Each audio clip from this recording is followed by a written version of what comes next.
Çok saygıdeğer Uygur TV izleyicileri, efendim biz tarihi adım adım dolaşırken İz Bırakanlar programında yine yanımızda Uygur bir abimiz, bir büyüğümüz, bir akamız var.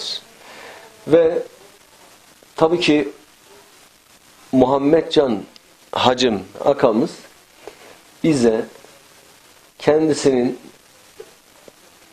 1933 ve 1944 senelerindeki Cumhuriyet döneminde o dönemden çok fazla bir malumatının olmadığını, sadece işte o döneme en yakın yaşayan insanlardan birisi olarak özellikle abilerinin, özellikle babasının, annesinin, dedesinin, ninesinin ve komşularının anlattıklarını bizimle paylaşacağını ümit ediyoruz. Tabii ki ben sadece özellikle kendilerine bırakıyorum. Özellikle bir soruyu soruyorum ve o sohbet bölünmesin diye akıllarına gelen herhangi bir şey o soruyla bölünmeyip ya da aklından çıkmasın diye hiç müdahale etmiyorum sohbetlerimizde, muhabbetlerimizde. O yüzden de ben sadece soruyu sorup çekileceğim sizlerle beraber. Zaten ben de dinleyeceğim yani kısacası. Esselamu Aleyküm Muhammedcan Hacım. Aleykümselam. Handaksınız. Elhamdülillah. Sağlığınız yaxşı. Allah'a şükür. Balalarınız yaxşı. Hamısı yaxşı. Maşa familiya yaxşı. Ey şükür. Allah'ıma şükür. Allah'a şükür. Yaxşı yaşadığımız. Yaxşı şükür. Yaxşı Muhammed Aka, neçe yılda doğuldunuz? Nerede doğuldunuz siz? Ben 1939 yılı bizning vatanimizning Ele oblast Qorgas nahiyesi tug'ilgan men. Mening dadam Hunarvan bo'lgan. Hunarvan ailesi tug'ilgan men. Biz Qorgas nahiyesida 7 yillik maktabni 1954 yılı bitirganman. Bitirib G'uljida Ahmedcan Qasimi nomidagi bilim yurti deymiz, shu maktabga o'qishga kirganman. 55 yılı maktab bizni Ahmedcan Qasimi nomidagi Darul Muallimin, ya'ni o'qituvchilarni tarbiyalaydigan maktabga avishtirib, biz o Hüsenbay'ning teri zavodining oldida qurilgan yangi maktabda 55, 56, 57 yılları 3 yıl o'qib, biz men 57 yılı Darul Muallimin deymiz, hozirgi pedagogik maktabini bitirib chiqqanman. Men o'zimning tug'ilgan yerim Qorgas nahiyesiga kelib 1 yil muallimlik ishlaganman. 59 yılı qaytadan Ürümchiga bilimimni oshirish uchun hukumat tarafidan o'qishga avatilib, Ürümchida Pedagogika institutining matematika, fizika matematika fakultetini o'qib bitirganman. Keyin biz maktabni institutni bitirib kelgandan keyinla 62, 61 yılı biz bitirib qaytib keldik. 59, 60, 61 yıllarda o'qib, u vaqtlarda Ürümchida acharchilik, hech qanday tamoq yo'q, nihoyatda qiyinchilik bilan o'qidik. Tamoq bor, biroq Xitoy hukumati shu vaqtida barliq Xitoy ishkirida Xitoylar ashtiryapti, sizlar yaxshi yashayapsizlar, tamoqni u yoqqa ularni sizlarga qarindosh deb yolg'on siyosatni yurgizib, bizning barliq tamoqlarimizni ishkiriga Xitoyga to'shib, bizni ash qo'ygan. Biz onu obdan bilimiz. Şunun bilan 61 yılı, 62 yılı bo'lganda men 61 yılı o'qishni bitirib kelgandan keyinla bu yerda G'uljida bu chegara bo'yidagi xalqlarning hammasi Sovet ittifoqiga o'tishga shunday bir vaqt bo'ldi. 62 yılı may, aprel oylaridan boshlab xalqlar ommaviy bunday ko'chishga to'g'ri keldi. Men shu yili shu ko'chish bilan Qozog'istonga chiqqan. Nime köçtün? Nime? Bu Xitoylar u yoqda nati yomon siyosat yurgizdi. Ağızda yaxshi so'z qiladi, amaliyotda misol uchun xalq kommunist qurdi. Xalq kommunisti bütkül xalqlarning mallarini, sıyırlarını, atlarını, qo'ylarning hammasini bir kommunada yig'ib oldi. Bütkül yerlerning hammasini tatib oldi. Xalqlarda hech qanday yeydigan tamoq yo'q. Bütkül tamoqni hukumat qattiq rejim bilan ishkirga to'shib, uni hech qanday normada belgilab qo'ydi. Uningdan keyin bir ko'chiga bir yagili qozon esib, kommuna degan xalq kommunisi bir yerdan tamoq yeysizlar deb mushunda qilib qo'ydi. Shuning bilan bolalar uyda osh bari yig'laydi, qavi yeydi, misol uchun uyda yana ko'ktat ulami yo'q. Mushunda qiyinchilik bo'lgandan keyin Sovet hukumati vaqtida Xrushchev Stalinni tanqid qilgan. Bizga institutda o'qatdi. Bu Xrushchev yomon, Stalin tanqid qildi. Stalin bo'lsa yaxshi, Mavzun bilan do'st. Mushundaq bo'lgandan keyin Xrushchevni Mavzun yomon ko'rdi. Shu vaqtida Sovet jungu munosabat nachar bo'ldi. Shu vaqtida Sovet hukumati Xitoyning obro'yini tushirish uchun chegarani ochdida xalqni o'tinglar bu yoqqa. Chunki och qolgan xalq, ya'ni burun bu yoqdan u yoqqa o'tgan xalq bari chegara bo'ydiki, mana shu G'ulja chegara bo'ylarida qo'rg'osdaymiz, cho'chakdaydi, shunday atrofdagi Mazarda, Shugur degan mallarning barliq xalqlari bu yoqqa o'tib ketgandan keyin endi agar sen yaxshi bo'lsang, nimishga odamlaring qochadi deganga o'xshash siyosatda Xitoyni mat qilish uchun bu chegara, men shunday tushunaman, chegarani bir 2 oy Sovet hukumati o'chib qo'ydi. Shu vaqtida butun xalq ko'chib ketdi. O Xitoylarga bir tarafdan yaxshi bo'ldi, u yoqdan Xitoylarni aklib biz tug'an joylarning hammasini Xitoylashtirib etdi. Shu vaqtda men shu xalq bilan chegara bo'yida tug'anligim uchun birga o'tib ketganman. Men bu yoqqa o'tib, mening diplomlarim u yoqda bir pedagogik bitdim, keyin Darul Muallimin, keyin institut bitdim. Bu 2 diplomni bu yerda 5 yil men жүргәндән keyin bu yerda ishlab, Almatada uni Akademiya Nauk Qozog'skiy SSR aparsam, bular переводлап, sen yaxshi, sen alif bilim ba seningda. Bizda Uyg'ur maktablari bor, Cho'njida, Yarkentda, Chelakda, sen qayaga borsang sana o'rin bor, ish bor. Bag'in deb qo'limga yezib edi. Shuning bilan bizning dadam Yarkatlik odam, Yarkat bu.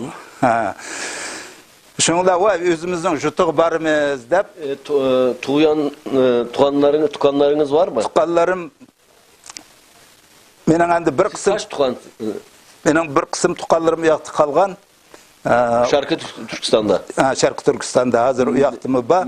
Necha tuğan? U yoqda mening 3 inim bor. Ular hukumat saqchilar tutib qolgan o'tganda. Ben keyin bir sebep bilen bir yoqqa chiqqan. Hapse attı 3 tanesini. Burada bu yerde bir adam bor o'zimdan cho'ng. Başka anam tuqqanlari bor bu yoqda. Bor. Chelakda, Yarkatda. Shu yerda men diplom orqali anda shu Panjim degan yezi bor. O chegaraga yaqin Panjim. Şu Panjimda o'qituvchilik qildim, o'rta maktabda. Matematikadan dars berdim. Matematik 65-yildan 89-yilgacha 24 yil shu bir maktabda ishladim. Maşallah. Endi yaxshi o'qituvchilik qildi, hammasi meni hurmatlaydi. Keyin men medallarni berdi. Bundaqa uchitel metodist deydi endi. Tecrübelik muallim degan iznaçoklar ish qilib ishladim 24 yil. Keyin endi balarimni o'qitaman deb menda tuqqanlar bor edi, men Almataga ko'chib keldim. Oradan u yerdan bu yoqqa 89-yilda ko'chib keldim. Bir özünüz mü köçüp geldiniz? Özüm balalarım bilan, ayolim bilan. Enini aka yok. Aka inim G'uljada qoldi, ular u yoqda qoldi, ular chiqmadi. Shu yerdan ko'chib kelib, bu yerda bir 5 yil o'qituvchilik qildim maktablarda. Drujba maktabda, Zaravostokda 2-3 yil. Shuning bilan 95-yilga kelganda men pensiyaga chiqib ketdim endi staj bilan. 27 yil ishlagan staj bilan men pensiyaga chiqdim. Shuningdan keyin menda bir xiyol bo'ldi. U vaqtida endi Xitoy bu yoqda Qozog'iston savdo tijorat ko'p odamlar deydi, "Voy, bozorga chiqsang shuni boy bo'lasan, undaq mundaq." Biroq mening ota-bobolarim hammasi besh namoz, diniy zotlar bo'lgan. Anam tarafim shundoq bo'lgan. Men endi biz kommunistik zamonda o'sdik. Maktablarda Xudo yo'q deb ateistik tarbiyada o'qidik. Evet, evet. Xudo yo'q deb o'qitdi. Xitoydimi shundoq, Sovetdimi shundoq bo'ldi. Shunda men o'yladim, bu qandoq? Ateist bir öğretim sisteminde büyütüldünüz. Orada Allah yok dedi. Allah yok dedi. Biz endi özümüz Müslüman, bularımız bari dindar. Bu qandoq? Men o'yladim, men endi Allah ras barmı yok mu? Bularning rasmi öyle bizning Müslümanlarning rasmi, rasmi. Ben moshini bilish uchun din o'qidim. Oradan dine... Odan keyin dinga avuştum. Dinga avuşup 96-yılı bu sentralni mesciddeymiz. Mana Qozog'iston Müslümanlar Derneği başqarmasi da bir yıllık kurs içilgan. Şu kursunu o'qib, ya da manda qog'oz berdi, diplom. Siz artık imam. Shundan keyin meni mahalla, "Voy, sen o'qiding. Endi sen bizga imom bo'lib ber" deb, kagras shu vaqtda masjid ochildi. Qozog'iston o'zi egemendi bo'ldi.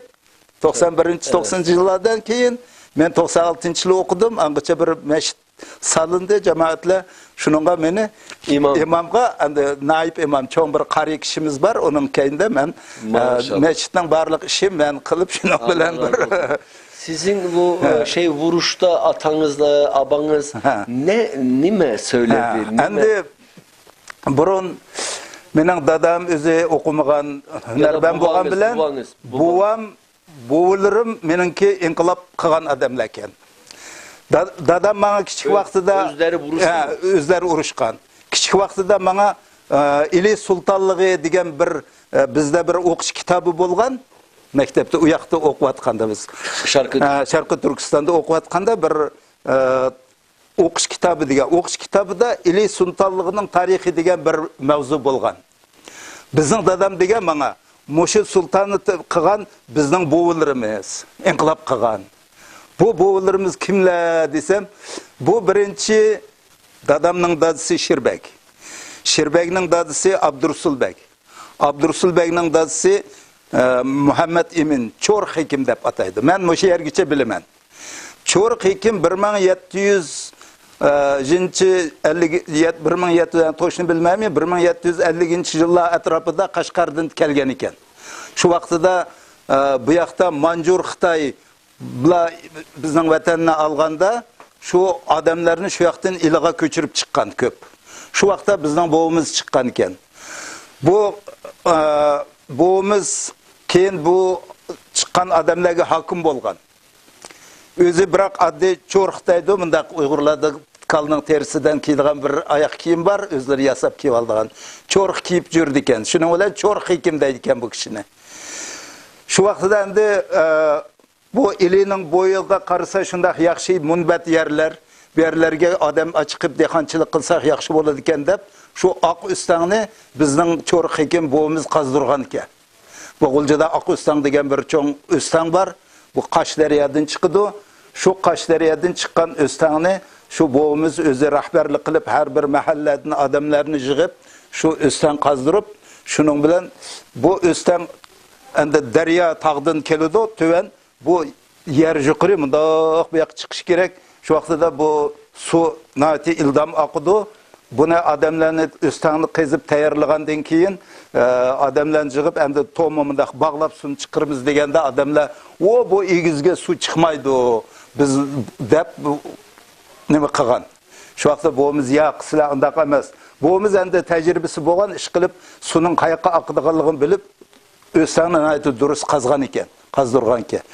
Shuning bilan Cho'rq Hekim shu odamlarni safarbar qilib, shu to'mlarni bog'lab nim qilganda bir sal yasıgan, mındaq yağaçdan oturduğun qolvaq yasıgan. Qolvaqqa tushib, suning oldida su mangandan keyin uningdan qo'llarini paloq qilib oq o'stang oq deb mangan. Shuning shu vaqtda 4 kishi tushgan ekan shu birinchi qolvaqqa. Shuning bilan oq o'stang deb nom olgan deydi. Şu üstten hazırkı vaqtda endi ilmiy yo'lda mındaq aparatlarni tekshirganda, aş konu nimisi nayt to'g'ri suning yo'lini topgan. Endi ular qanday topdi, uni men bilmayman. Bumiz keyin hokim bo'lgan G'uljiga. Hozirgi endi G'ulji yangi bana bo'lgan, G'uljiga hokim bo'lganda buning yana bir Mazamxon degan bir odam boy bo'lsa kerak, endi shu buvimizga hasad qilib Xitoyga shu vaqtda endi uni chiqib, nim qilib, shuning bilan buvimizni 10 yil palov etgan, mana surgun qilib etgan.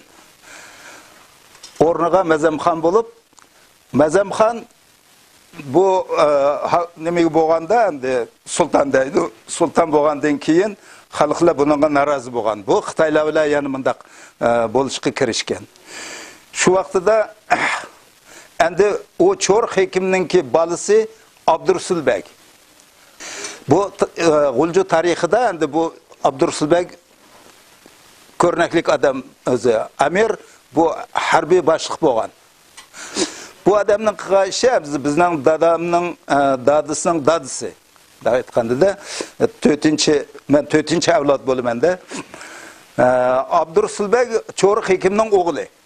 Cho'r hokim u yoqqa 10 yil yakan degan ana janubga palov etdi, 10 yilni surgundan bitirib kelib, biroq G'uljida qaytish bo'lgan ekan. Angacha Abdursulbek o'zi nima bo'lib, o'sib, endi yetilib, shu vaqtida Mazamxonning qilayotgan ishlari to'g'ri emas. Bu xalqni uyushtirib, biz bu manjularni ag'dirishimiz kerak.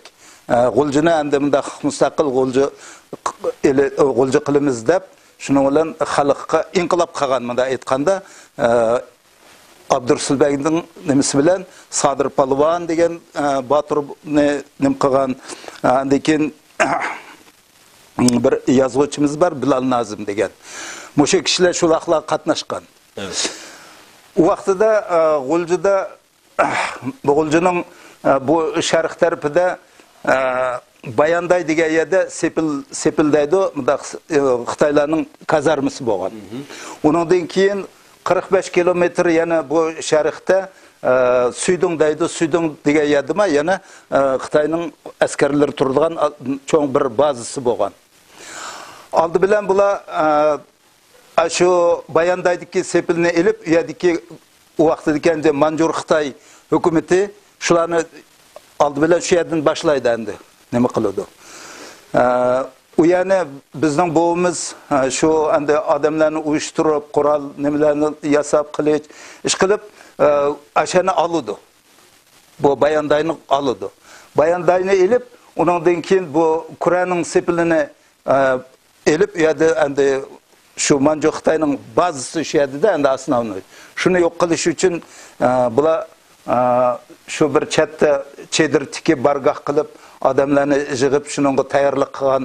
Shu vaqtda endi u yerga yaqin berish mumkin emas. Bari ular qurol qo'yib olgan baga odamni qo'ymaydi. Shu vaqtda endi yerning ostidan nima qo'lash kerak. Buni kim qiladi deganda buni Sadir degan o Moltoqtiz degan yerda Sadir degan kishi bor, shu ashun qo'lashni biladi degandan keyin bumiz shu kishini oldiganda shu Sadir palvon bo'ladi keyin. Sadir shu 150 metr shu Bayanday ekanda, Bayandayning ag'a vaqtida 150 metr yerning ostidan qo'lab, sepilning ostiga miltiq do'risini ko'mib, shuning bilan andikin bular ashunga o't qo'yib portildigandan keyin andiki hujum qilib kirib, shu nimani olgan. Shuning bilan bu Sadir palvon atilib, andikin o o'zimiz shoir, bunda qo'shoqchi deymiz, o'zining she'rlari bor, ish qilib palvon bo'lib, bizning bo'g'larimiz bilan ashta qilgan. Keyin endi bu Suydungdagi markazning Xitoyninki elishi uchun u yerga askar yig'ib, shuni tayyorlik qilayotganda, bayqi Mazamxon bir yomon Ahmadxon G'o'ji degan kishini pul berib, setib olib, bizning buvimizni shu kurash qilamiz deb tayyorlik qilayotgan yerda bir kuni bir yolg'iz qolgan vaqtida 6 odam otliq kelib, shu chedirga besib kirib, shu yerda o'ltirib etgan. Shu vaqtda 1864-yili buvimiz 48 yoshida o'ltirilgan. Allah rahmat eylesin. Endi buvimiz o'ltirilgandan keyin vaziyat yana boshqacha bo'lib,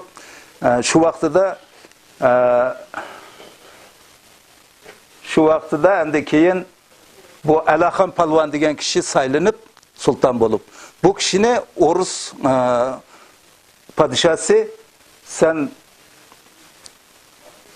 bu yoqqa ko'chib kel, biz sana o'rin beramiz deb shu Qozog'iston shu territoriyaga kelgan ekan.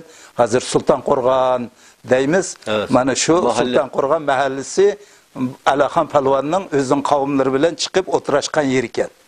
Allah Allah. Mana shuning bilan Sultonqo'rg'on deb ismi shu Alaxon Palvon degan bizning buvimizdan keyin sulton bo'lgan kishi keyin O'rslar 10 yil besib oldi bizning vatanni. Evet. O'rslar Kalpakovskiy deganlar kirib, podshoh 10 yil so'radi. 10 yil so'rgandan keyin ular Xitoy bilan birlashib bu yoqni O'rslar u yoqqa beryapti Xitoyga. Elini beryapti. Elini beryapgandan keyin O'rslar dedi, endi Xitoy kelib sizlarni qirib yetadi. Shuning uchun davo kerak bo'lsa bizga chiqib ketinglar dedi-da, shuni bilan bizning xalq bu chiqqandan keyin o'zining sultoni bilan chiqqan, shu sulton Bashaga o'rinlashgan. Yani shuning bilan bu Sultonqo'rg'on bo'lib qolgan. Biz Sultonqo'rg'on mahallesining nasıl kurulduğunun hikayesini de öğrenmiş bulunduk. Buyurun. Mana shu 1800 qancha yillarda 70-yillar atrofida nima 1880-84-yillargacha 4 yil shu vaqtdan xalq mashaqqa chiqqan ko'chib. Oldi Bayramali buni nimaga borgan? Turkmanistongacha borgan Uyg'urlar. Turkmanistonda Bayramali'da yana Uyg'urlar bor. Mana bu eng ko'proq o'rlashgan yeri o'sha Olmuta. Bu yoq endi shu vaqtda Yarkent, Chelak, Uyg'uriston, nima u Uyg'ur rayon, bu taraflarning hammasi Uyg'urlar ashaqdan ko'chib chiqib, o'rlashib qolgan ekan biz. Peki, çok rahmet. Çok rahmet. Allah razı olsun. Men andimdan keyin shu din o'qilib, men endi bildimki, haqiqat Alloh bor. Alloh bir. Bay kommunistlarning xudoyi yo'q, Alloh yo'q deb bizga o'rgatgan hammasi bekor ekan. Men uni o'z o'qib tushunib imonga keltirdim. Iymon keldim. Shuning bilan hozirgacha endi ko'proq o'sha din o'qiyman, Qur'on o'qiyman, tarjimalarni qarayman. Maşallah. Hadislarni o'qiyman. İnşallah. Shuni bilan ketib boraman. Sizin vataningizda bir yeriga armon qilmsiz? Albatta men kunda Allohga yig'lab duo qilaman. Tahajjud namoz o'qiyman. Bir daha dur. Vataningizga bir yeriga ne? Berishqa. Ha. Tamam. Aka, vataningizga berishqa armon qilamsiz? Albatta armon qilaman. Biroq menga berishqa imkoniyat yo'q. Chunki meni Xitoy biladi. Ben bir yerde teşkilatga 94-yıldan beri azatlık teşkilatı OAT deyimiz Uyg'uriston azat teşkilatıga a'zo bo'lgan qasam berib men kirgan vatan azatlığı için can pida qilaman deb. Men shu yo'lda endi men keyin din o'qigandan keyin bular meni imom qilib oldi, bir ish bo'lsa Qur'on o'qib duo qilib andan keyin majlis ochdi. Shuning o'zi men qatnashib kelyapman. Men 2011-yili Washingtonga Rabiya Qadirga bordim. Bu yerda bir meclis qatnashdim. Turkiyaga bordim. İstanbuldan bo'ldim 2009-yili. Meni Xitoy biladi, u yoqqa borsam endi menga mayli menga qo'rqmayman, biroq mening urug' tuqqanlarimga ular jabr qiladi. Keyin deydi sen ularning barini qamoqqa oladi. Men shundan endi ularni bekar men ish chiqarib bermayin ularga. Men telefon bilan so'zlashib turaman. 6-yilda inim keldi, bir akam keldi. Akamga qaytish bo'lib ketdi endi. Ish qilib hozir telefon orqali endi bolarim bor edi, yoqqa bolalar berib kelib savdo bir ishlari borib keladi. Biroq menga u yoqqa men o'zimning to'lgan yerlarimda, ana vatanimda, mahallarimni ko'rib, shu yerlarda bir erkin azoda, ey Alloh sana bir namoz o'qib, seni bir ulug'laydigan, bir erkin azoda hech qanday bir bisim qism bo'lmaydigan bir zamanni bizga nasib İnşallah qilsang gösterir, inşallah deb, nasip dua qilamiz, yig'laymiz. Boshqa amal yo'q hozircha. Endi kutyapmiz Allohdan. Evet. Evet. Aka, sizin dünyadaki Uygur karındaşlarınıza sözünüz var mı?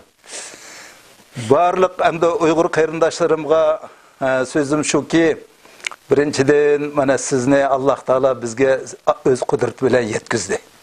Buningga Alloh cheksiz ko'p hamd aytaman. Siz orqali bizning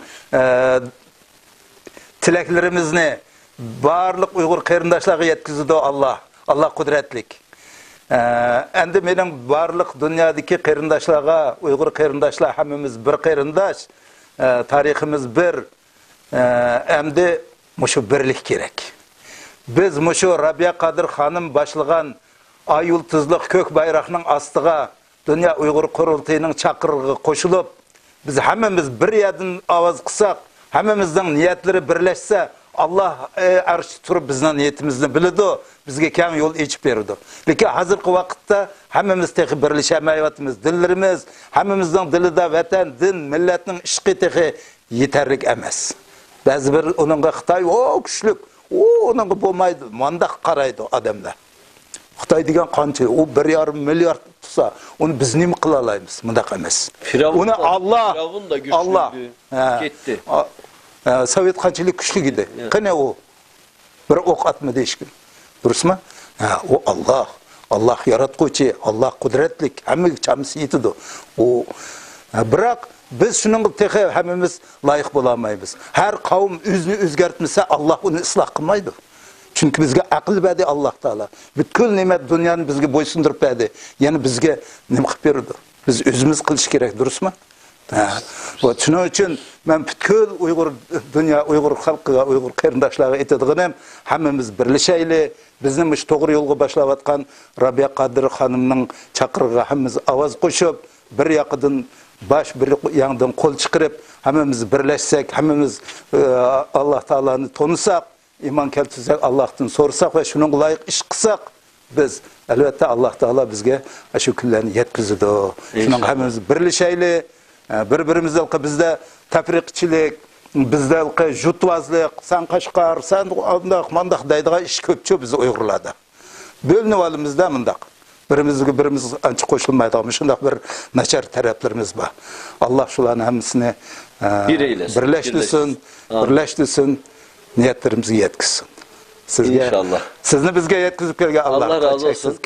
Siz de deyin ya, Uygur televizyonuna rahmet, geldiniz, gördünüz, öyle inşallah. Buyurun. Endi siz Uygur televizyoniyasi, shunday deymanmi? Uygur TV, evet. Uygur televizyoniyasidan mana shu Rajab inimizni bizga avatgani uchun, bizdan intervyu elib, suhbat elib, shunday taqdir niyati bilan, yaxshi niyat bilan kelganligi uchun sizlarga cho'ng rahmat. Alloh sizlarga ishinglarga barakat, teninglarga yaxshi salomatlik, mustahkam iymon ato qilsin. Allah hammamizni birleştirsin. Amin. Allah razı olsun. Allah razı olsun. Rahmet. Çok sizlere. Evet, çok saygıdeğer Uygur TV izleyicileri. Muhammedcan akamızla, hacımızla yaptığımız söyleşi de burada bitti. Efendim, kendinize iyi bakın. Allah'a emanet olun. Tarih içerisinde dolaşmaya devam edeceğiz. Şarkı Türkistan'ın tarihi ve o tarihten gelenlerle beraber ekranlarda olmaya gayret edeceğiz. Allah'a emanet olun. Hoşça kalın.